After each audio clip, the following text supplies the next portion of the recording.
بسم الله الرحمن الرحيم إذا زلزلت الأرض زلزالها وأخرجت الأرض أثقالها وقال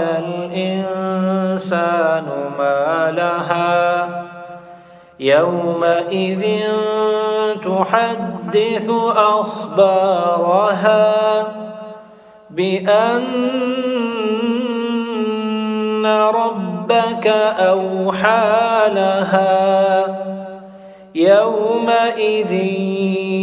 يصدر الناس أشتاتا ليروا أعمالهم فمن يعمل مثقال ذرة خيرا يره ومن